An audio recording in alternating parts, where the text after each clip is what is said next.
वो भी क्या दौर था जब भारत को सोने की चिड़िया कहा जाता था। उस वक्त लोग पक्की इमारतों में नहीं बल्कि मिट्टी के कच्चे आशियानों में रहा करते थे। कुएं और नदियों से पानी पिया करते थे और मिट्टी के चूल्हे पर ऐसे स्वादिष्ट व्यंजन बनाते थे जिसे खाकर मजा ही आ जाए। उस वक्त दुनिया भर के देश मसालों के लिए भारत पर निर्भर थे, जहां आज से 1000 साल पहले तक भारत के विभिन्न मसालों से अनजान अंग्रेज, चीनी और अफ्रीकन लोग फीके खाने खाते थे। वहीं भारत के लोग तो 5000 साल पहले सिंधु घाटी सभ्यता से लेकर ही मसालेदार खाने खाते थे। लेकिन हमारे पूर्वजों का मानना था कि स्वाद भले ही थोड़ा कड़वा हो चलेगा, लेकिन पोषण भरपूर होना चाहिए। इसकी एक वानगी देखने को मिली साल 2017 में, जब राजस्थान के बिजनौर में हड़प्पा सभ्यता की एक साइट पर खुदाई की गई। और आपको ये जानकर हैरानी होगी कि पुरातत्व वैज्ञानिकों को यहाँ मिले 4000 साल पुराने 7 लड्डू, जो बिल्कुल एक जैसे आकार के थे और इन्हें मिट्टी के बर्तन में इस तरह रखा गया था कि ये ना दबे न टूटे। जांच में पता चला कि इन लड्डुओं को जौ, आटे और चने को पीसकर तेल के साथ बनाया गया था, जिन्हें आज मल्टीग्रेन लड्डू कहकर महंगे दामों में बेचा जाता है। इन लड्डुओं की तरह ही प्राचीन भारत के लोग भुने हुए चूहे, विभिन्न प्रकार के सलाद और ऐसी चीजें खाते थे जिसके बारे में सुनकर आप भी चौंक जाओगे। इसलिए आज वीडियो में हम जानेंगे भारत के लोग 800 से 1000 साल पहले क्या खाते थे। चलिए आपको बताते हैं राजमा चावल जैसे हमारे पारंपरिक व्यंजनों का इतिहास क्या है और ब्रिटिशर्स के आने के बाद भारत में कैसी फूड कल्चर बनी और क्यों चाय को विदेशी पेय माना जाता है। तो बने रहिएगा इस दिलचस्प वीडियो के अंत तक। भारत भूमि के लिए कहा जाता है कि कोस कोस में बदले पानी, 4 कोस में बदले वाणी और हर गांव में मिले अपनी एक अलग थाली। यानी भारत की विविधता जितनी यहाँ की संस्कृति में है उतने ही भोजन में भी। और भारत में भोजन के इतिहास के सबसे पुराने प्रमाण मिलते हैं आज से 5000 साल पहले, यानी सिंधु घाटी सभ्यता के दौरान। इतिहासकारों की माने तो मिट्टी के चूल्हों का ज्यादा चलन उसी दौर में हुआ था। इसके साथ सिंधु घाटी के लोग मिट्टी के बर्तन भी बनाने लगे थे। आज हम गेहूं से बनी रोटियां, पराठे और चावल ज्यादा खाते हैं, लेकिन उस दौर में हमारे पूर्वज विभिन्न प्रकार के व्यंजन बनाने के लिए जौ का सबसे ज्यादा इस्तेमाल करते थे। वे लोग जौ का आटा बनाकर उससे रोटियां बनाते थे या फिर चावल की तरह उबाल कर खाते थे। उसी दौर में भारत में बैलों की मदद से खेती शुरू हो चुकी थी। तब खास तौर पर जौ, गेहूं, बैगन या तिल की फसल ही उगाई जाती थी, जिससे करीब 1000 साल बाद भारत में हल्दी, इलायची, काली मिर्च और सरसों की कुटाई शुरू हो चुकी थी। यही वो समय था जब भारत में मसालों का व्यापार शुरू हुआ था। मित्रों, मसाले हमेशा से भारत के व्यंजनों का हिस्सा रहे हैं, लेकिन इतिहासकार कोलिन टेलर बताती हैं कि भारत के प्राचीन ग्रंथों में खाने के स्वाद से ज्यादा उसकी न्यूट्रिशनल वैल्यू पर जोर दिया जाता था। यानी खाना पचने में आसान हो, उम्र के हिसाब से हो, यानी बुजुर्गों के लिए ऐसे व्यंजन नहीं बनाए जाते थे जिन्हें चबाने में दिक्कत हो, और खाना हमेशा पोषण से भरपूर रहता था।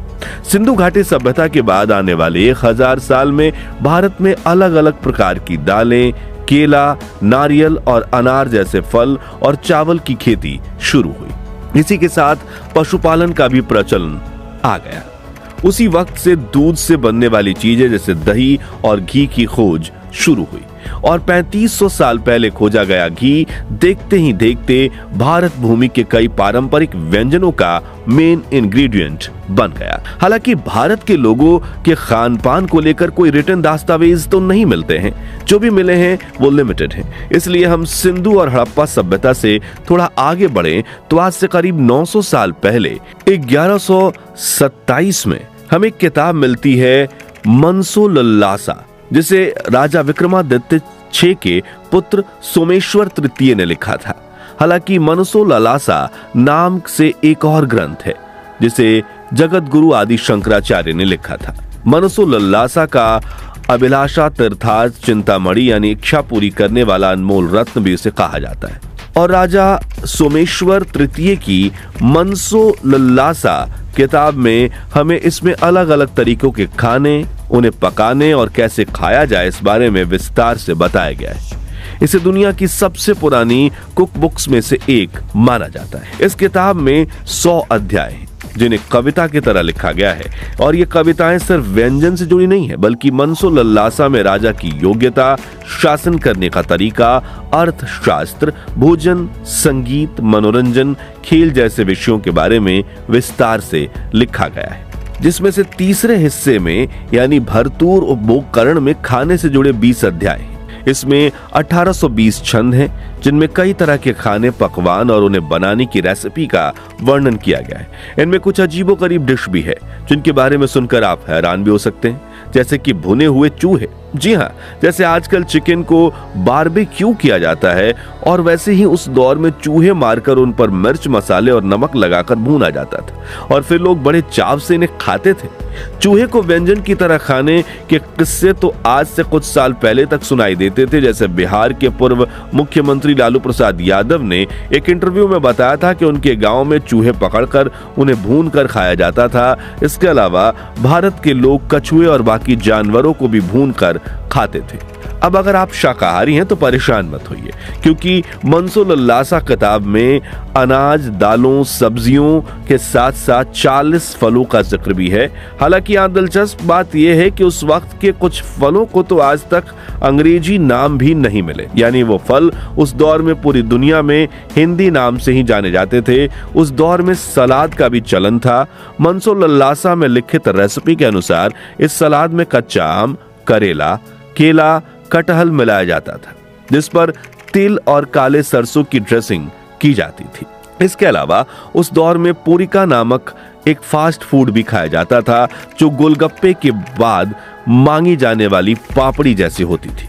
साथ ही दही में भिगोए हुए उड़द की दाल के पकौड़े, जिन्हें आज हम दही वड़ा कहते हैं, दोसिका यानी डोसा, पोलिका यानी पूरनपोली और स्वाद से भरपूर कई तरह के मंडकों का भी जिक्र किया गया है। अब आप सोचेंगे कि मंडक क्या होते? तो भैया, आज हम जो आलू, गोभी, प्याज, पनीर और मिक्स्ड वेज वाले पराठे खाते हैं ना, उन्हें ही 800 साल पहले मंडक कहा जाता था। इसके अलावा हमारे पूर्वज नमकीन भी खाते थे, लेकिन आज की तरह पोटैटो चिप्स नहीं, बल्कि मटर की पैटी, दाल वड़े, कचौरी, मालपुआ और गुजराती ढोकला वगैरह का जिक्र किया गया है।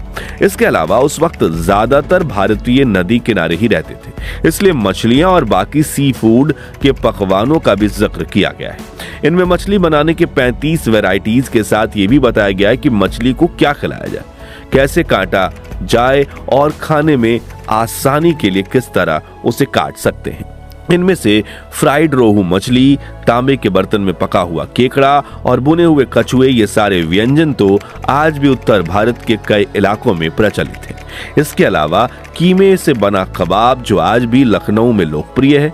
वहीं भेड़ के खून को दलिया या जौ के आटे के साथ मिलाकर एक तरह की पुडिंग बनाने की रेसिपी का भी जिक्र है, जिसका स्वाद आज भी कुछ लोग जरूर चख चुके होंगे, क्योंकि मनसोलल्लासा में लिखे गए कई व्यंजन हजारों सालों से पारंपरिक व्यंजनों के तौर पर कई पीढ़ियों को सिखाए गए। यहाँ एक दिलचस्प बात यह है कि जिस चाय को आज लगभग हर भारतीय सुबह शाम पीता है, उसका जिक्र मनसोलल्लासा किताब में है ही नहीं, बल्कि उस वक्त एक पेय सबसे ज्यादा प्रचलित था और वो है छाछ यानी बटर मिल्क, जिसे भारत के लोग खास तौर पर गर्मियों में खाना पचाने के लिए पीते थे। इसके अलावा पनाका ड्रिंक भी प्रचलित थी, जिसमें बहुत से फलों के साथ मिलाकर दही के साथ परोसा जाता था, एकदम स्वादिष्ट और आसानी से पचने वाला। आपको बता दें कि अब भारत के लोग जितने मसालेदार खाना खाते थे, मीठा खाने की हमारी चाहत भी उतनी ही है।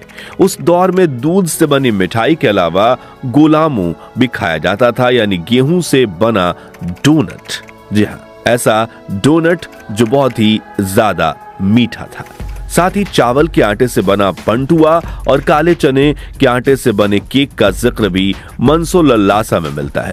वहीं स्वास्थ्य के लिए सबसे हानिकारक माने जाने वाली शराब भी भारत में हजारों वर्षों से पी जाती है, और मनसोलल्लासा किताब में अंगूर और गन्ने से बनी शराब, नारियल और खजूर से बनी शराब के बारे में बताया गया है। और आज नॉर्थ इंडिया में खासकर पूर्वी यूपी और बिहार में प्रचलित समर ड्रिंक ताड़ी का भी जिक्र इस किताब में। अब दोस्तों, इसी तरह हमारे पूर्वज अलग अलग तरह के पकवान खाते थे, लेकिन जब ब्रिटिशर्स भारत आए तो उनके फॉरेन कल्चर का हमारे पकवानों पर बहुत प्रभाव पड़ा। कुछ भारतीय पकवान विलुप्त भी हुए, कुछ विदेशी पकवान और पेय अपनाए भी गए, और इन्हीं में से एक थी चाय, क्योंकि चाय शुरू से भारतीयों की पेय नहीं थी। हजारों सालों तक हमारे पूर्वज चाय का नाम तक नहीं जानते थे। चाय की खेती पहले चीन में होती थी और ब्रिटिश अमीर लोग वहीं की चाय पीकर दीवाने हो चुके थे। मगर समस्या ये थी कि ब्रिटेन का खजाना चाय खरीदते खरीदते खाली हो रहा था। इसलिए ब्रिटिशर्स ने भारत में चाय उगाने का अभियान शुरू किया। असम, दार्जिलिंग, कांगड़ा जैसी पहाड़ियों पर ब्रिटिश बागान बने और अंग्रेजों ने अपने सैनिकों और मजदूरों को चाय पीना सिखाया। लेकिन मजेदार बात यह है कि अंग्रेज जिस चाय को भारत में लेकर आए थे, उसका स्वाद हमारी आज की कटिंग चाय से बिल्कुल अलग था। वो चाय बनाते थे कम दूध में, हल्की पत्ती, हल्की शक्कर, एकदम फीकी अंग्रेजी चाय। लेकिन भारतीयों ने इस चाय को उसी रूप में नहीं अपनाया। जैसे हमने हर विदेशी चीज को अपना रंग दिया, वैसे ही चाय को भी अपने स्वाद में रंग दिया। हमने चाय में डाला ज्यादा दूध, तेज पत्ती, उबलता पानी और हमारे मसालों की असली खुशबू, अदरक, इलायची, दालचीनी और लौंग, और धीरे धीरे चाय एक विदेशी पेय से बदलकर भारतीय जीवन का हिस्सा बन गई। आज चाय सिर्फ एक ड्रिंक नहीं बल्कि एक फीलिंग है। सुबह का अलार्म, शाम का सुकून और हर बातचीत की शुरुआत। चाय अंग्रेजों ने भारत में शुरू की थी, लेकिन दुनिया को चाय पीना अगर किसी ने सिखाया है तो वो है भारत की मसाला चाय, जिसने हर भारतीय दिल में अपनी खास जगह बना ली है। अब बात करते हैं उत्तर भारत की सबसे लोकप्रिय डिश राजमा चावल की। तो आपको ये जानकर हैरानी होगी कि राजमा भारत की मूल फसल नहीं था, बल्कि इसकी जड़ें अमेरिका के पहाड़ी इलाकों से जुड़ी हैं।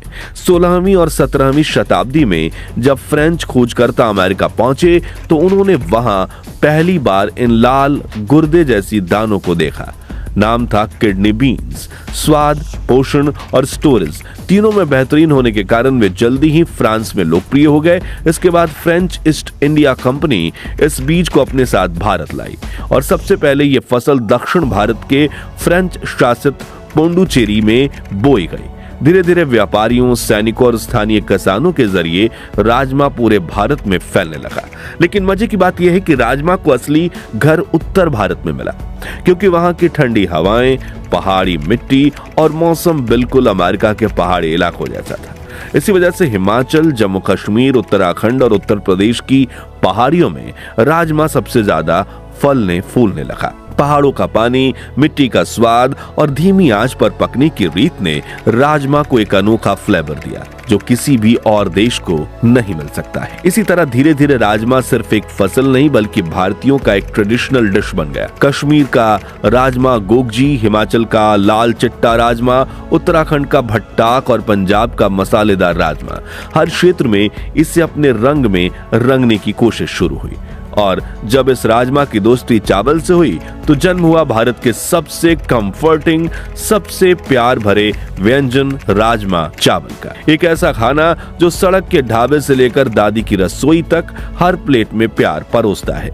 लेकिन ये डिश भारत में सिर्फ 200 से 300 साल पहले आई थी।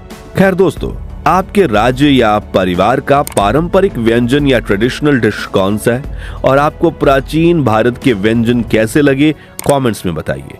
ये वीडियो अच्छा लगा हो तो इसे लाइक और शेयर करके 21,000 लाइक्स जरूर करवा दीजिए ताकि ये वीडियो ज्यादा से ज्यादा भारतीयों तक पहुंच जाए और भारत भूमि के इतिहास से जुड़े ऐसे दिलचस्प वीडियोस के लिए हमारे चैनल को सब्सक्राइब करके पास वाली घंटी जरूर बजा दीजिए। जय हिंद, जय भारत।